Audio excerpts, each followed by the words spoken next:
Hello everyone, and welcome to the FlowZone instructional series. In this video, we will be replacing a battery door. Let's get started. For this video, you'll simply need a Phillips head screwdriver. With the screwdriver, remove the screws securing the clamps on either side of the battery door. Unclip the battery door from the holster by pushing the pivot pin down and then pulling outwards. Set the spring inside the pockets of the new battery door, then install the pivot pin. Place the battery door onto the battery holster and firmly press down to clip it into place. Make sure to push the pivot pin under and behind the green hinge pocket. Once the battery door is in place, replace the clamps and secure with the screws.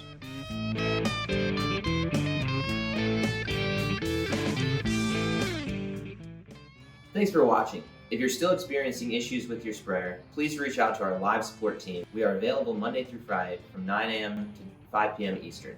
You can contact us through live chat on our website, fcspray.com.